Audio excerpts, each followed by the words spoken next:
폐병. 그저 그렇게만 불리던 시절이 있었습니다. 걸리면 가족도 등을 돌리고 마을에서 쫓겨나던 병. 죽음보다 더 무서운 건 고립이었습니다.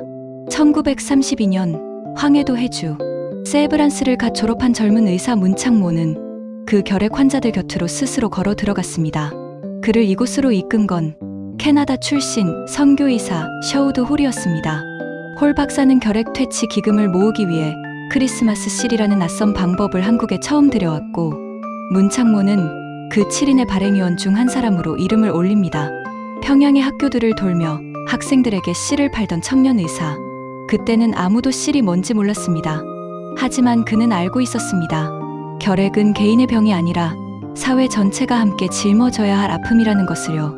그러나 이 운동은 오래가지 못했습니다.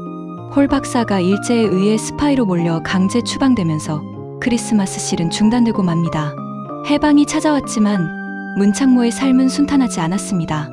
해주에서 건국준비위원장 겸 시장으로 일하다 공산주의자들을 피해 홀몸으로 남쪽으로 내려와야 했습니다.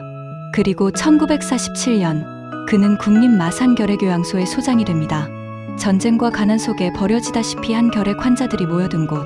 그는 여기에서 멈춘 크리스마스 실의 불씨를 다시 살립니다.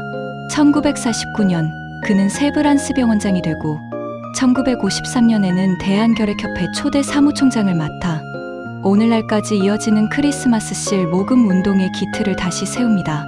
한때는 서울 최고 병원의 원장, 정치권에도 학계에도 얼마든지 자리를 잡을 수 있었을 그가 택한 곳은 강원도 원주의 작은 진료실이었습니다.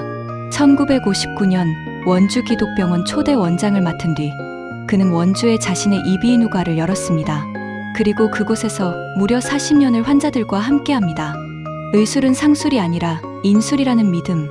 그는 자신의 지식과 건강과 시간을 하나님께 잠시 빌린 것이라 여겼습니다. 그러니 가난한 이를 돌보는 건 특별한 선행이 아니라 그저 당연한 청지기의 몫이었습니다. 세월이 흘러 그의 나이 86. 1992년 그는 제14대 국회의원으로 당선됩니다. 역대 최고령 당선자였습니다. 그런데 국회의원이 된 뒤에도 그의 하루는 달라지지 않았습니다. 새벽이면 원주의 병원 문을 열고 환자를 진료한 뒤 서울 국회로 올라갔습니다. 그리고 다시 원주로 내려와 진료를 이어갔습니다. 등원할 때도 그의 손엔 늘 청진기와 왕진 가방이 들려 있었습니다. 국회의원이기 이전에 그는 천생 의사였습니다. 그렇게 90이 넘도록 청진기를 손에서 놓지 않던 그는 결국 신경마비로 더 이상 의료기를 줄 수 없게 된 뒤에야 은퇴합니다.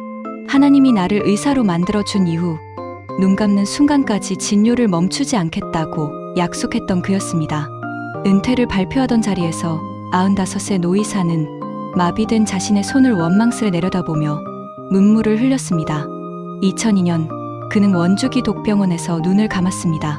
향년 95세. 사람들은 그를 원주의 슈바이처라 불렀습니다.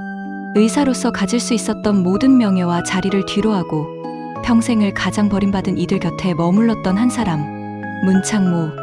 그의 삶이 남긴 질문은 지금도 유효합니다. 우리는 무엇을 위해 우리에게 주어진 시간을 쓰고 있습니까? 오늘 준비한 영상은 여기까지입니다. 감사합니다.